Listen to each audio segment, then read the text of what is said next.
आदाब नाजरीन, आप तक उर्दू न्यूज़ में आपका खैर मकदम है। मैं हूं अमीम शरीफ।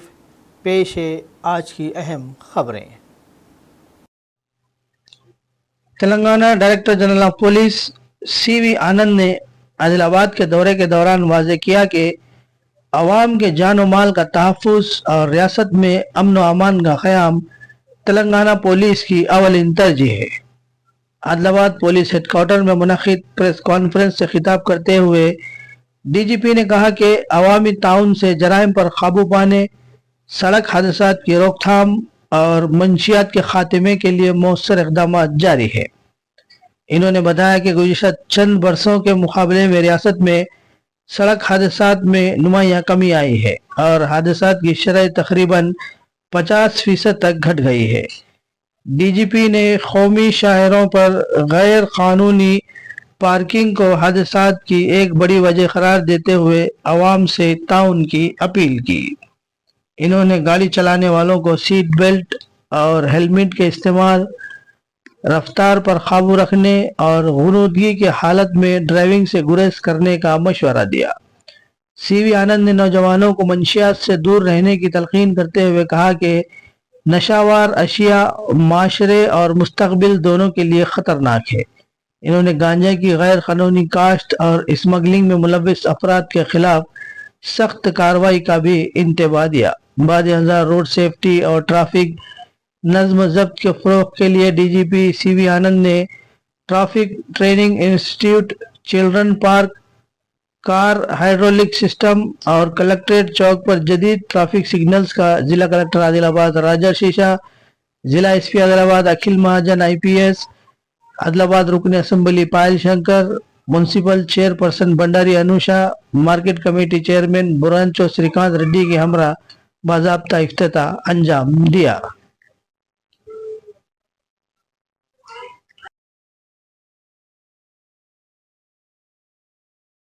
IGP గారు, గౌరవ సూపరింటెండెంట్ ఆఫ్ పోలీస్ గారు, అదేవిధంగా ప్రజలందరినీ కూడా అవేర్నెస్ కల్పించారు. ప్రమాదం జరిగినప్పుడు మనం ప్రగతి ప్రణాళిక భాగంగా విచేస్తున్నటువంటి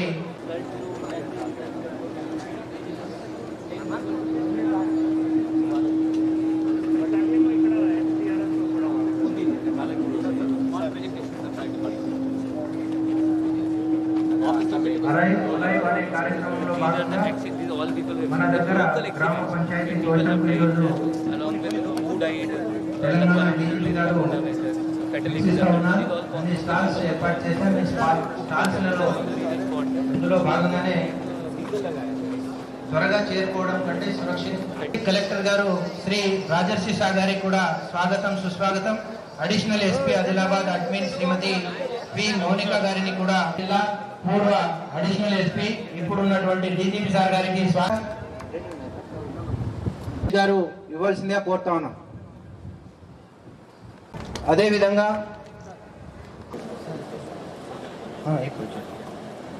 ఇప్పుడు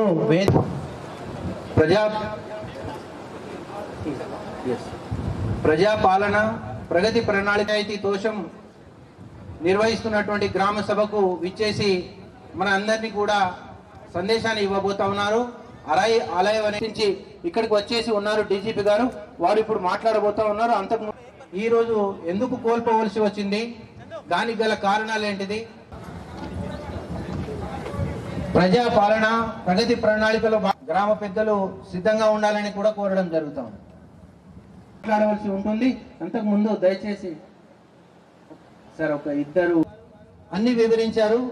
రైతులు ఏ విధంగా పాటించాలి, రైతులు ఈ సీజన్లలో అలంకరించినటువంటి పెద్ద సభ ద్వారా అనేక విషయాలను MPDO మా జిల్లా కలెక్టర్ గారికి అలాగే వ్యర్థాల నుంచి ఏ విధంగా మన విషయాలతో పాటు బడిబాట కార్యక్రమంలో భాగంగా మండల విద్యాధికారి గారు ఉంది. అలాగే పెద్ద సమస్య మా గ్రామంలో డ్రైనేజ్ సమస్య ఉంది. దానివలన ఇక్కడ పక్కకి ఉన్నటువంటి జిల్లా పరిషత్ హై స్కూల్లో వర్షాకాలము అధిక మొత్తంలో వర్షపాతం అయినప్పుడు చేయాల్సిందిగా ఒక విషయాన్ని ముందు ఉంచడం జరుగుతుంది. దీనివలన గాలి వానతోటి అలాగే వానాకాలం ఇంకా చాలా ఇబ్బంది అవుతుంది. యువకుల సమ్మేళనం ద్వారా వాళ్లకు తగిన మత్తు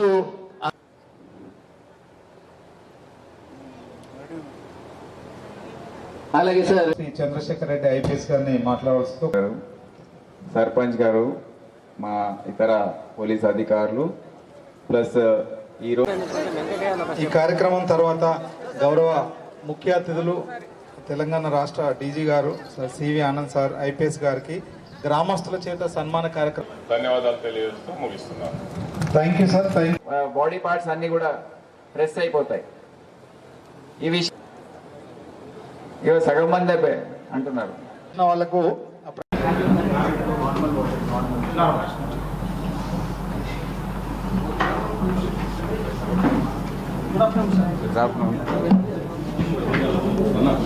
లేకపోతే ఇది బైక్ ఆన్ చేసే అవసరం లేదు కదా, అంటే వాళ్ళకి వినిపిస్తుందా?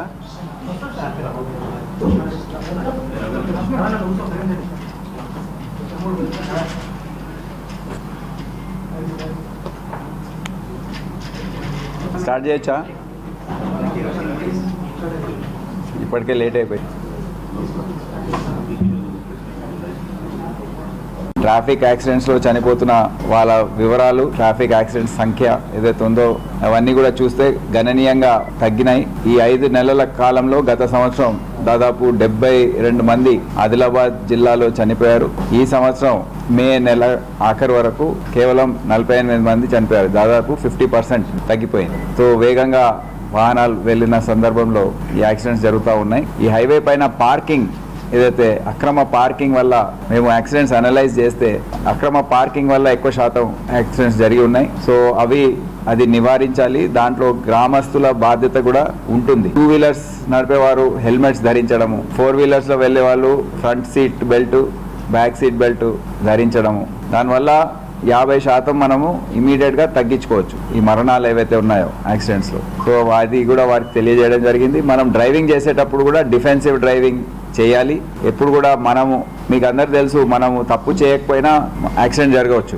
ఎందుకంటే ఎదురొచ్చే వాహనం ఏదైతే ఉంటుందో ఆ డ్రైవరు తప్పు చేస్తే కూడా మనకు డేంజర్ అనేది ఉంటుంది. ఇదే సందర్భంలో మాదక ద్రవ్యాల గురించి చెప్పడం జరిగింది. ఇప్పుడు డ్రగ్స్ సమస్య మీకు అందరు తెలుసు, గ్రామాల్లో కూడా విస్తరిస్తుంది. ఎట్టి పరిస్థితుల్లో మన రాష్ట్రాన్ని కాపాడుకోవాలంటే యువతని కాపాడుకోవాల్సిందే. ఏదైతే గంజా గురించి మనము వింటున్నామో, ఎంత చేసినా అక్కడక్కడ దాని సప్లై, పెడ్లింగ్, ఇదంతా ట్రాన్స్పోర్టు, మనం దాని గురించి గ్యాంగ్స్ పట్టుకుంటూ ఉన్నాం. ఈగల్ సంస్థ ఏదైతే హైదరాబాద్ నుంచి పనిచేస్తుందో అది చాలా మంచిగా పనిచేసిన అధికారుల మీటింగ్ ఏర్పాటు చేసి అందరికీ చెప్పడం జరిగింది. మనం అందరం కలిసికట్టుగా ఈ సమస్య పైన పోరాడకపోతే మన భవిష్యత్తు చాలా అంధకారంగా ఉంటుంది. పంజాబ్ రాష్ట్రం ఒక ఉదాహరణకు చెప్పడం జరిగింది.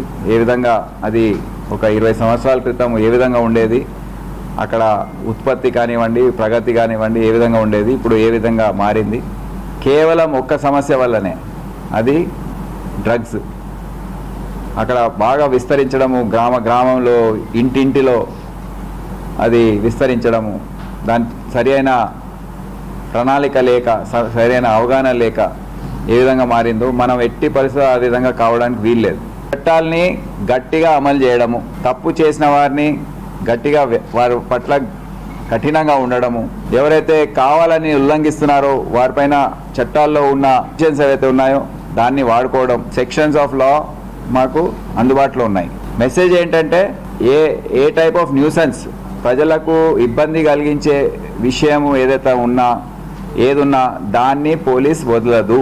ఇప్పటి నుండి ఆదిలాబాద్ పోలీస్ గట్టిగా వ్యవహరిస్తుంది, ఎఫెక్టివ్గా ఉంటుంది, స్ట్రాంగ్గా ఉంటుంది అనే మీరు చూస్తా. అందుకే డ్రైవింగ్ లైసెన్సెస్ కూడా గ్రామ సభలో ఇవ్వడం జరిగింది. ఎవరికైతే లైసెన్స్ అర్హులో వారికి కూడా తెలియదు, లైసెన్స్ తీసుకోవాలని కూడా తెలియదు వాళ్ళకు.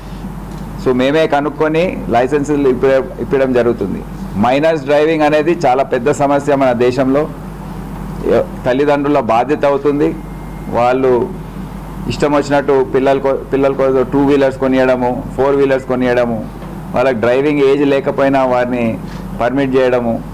ఇంట్లో కూడా సమస్యలు ఉంటాయి, ప్రెషర్స్ ఉంటాయి, కానీ దాన్ని లొంగి ఈ విధంగా చేయడంతో ఈ సమస్యలన్నీ వస్తున్నాయి. సో అది కూడా అందుకే సమాజం కూడా ఈ సమస్య పట్ల ఒక బాధ్యతతో వివరించకపోతే మనకు ఓన్లీ పోలీస్ చేయాలి, ట్రాన్స్పోర్ట్ డిపార్ట్మెంట్ చేయాలంటే కూడా కష్టం. ఇప్పుడు గంజాయి సాగు కొన్ని ప్రాంతాలు ఉన్నాయి, మన అందరికి తెలుసు. భూపాల్పల్లి, ఏటూరు నగరం, నర్సంపేట్, ఆదిలాబాద్, ఆసిఫాబాద్, ఈ ఉట్నూరు ప్రాంతంలో కొన్ని ఫారెస్ట్ ఏరియాస్ ఏవైతే ఉన్నాయో అక్కడ ఎక్కువ శాతం ఈ సాగు చేయడం. మళ్ళీ ఇప్పుడే నాకు తెలియజేశారు, దాదాపు 257 ఎకరాల భూమిని ఏదైతే గంజాయి సాగు కోసం వాడుతున్నారో 110 మంది రైతులని ఐడెంటిఫై చేయడం జరిగింది. వారిని అప్పటికే రిపోర్ట్ పంపించి వారిని బ్లాక్ లిస్ట్ చేయడము, వారికి రైతు భరోసా ఏదైతే అందరికీ వచ్చిందో ఈ మధ్య రైతులకు, వీరికి రాలేదు. ఆ లిస్టు కూడా మా దగ్గర ఉంది. సో ఇది రాష్ట్ర వ్యాప్తంగా అమలు చేయడం జరుగుతుంది.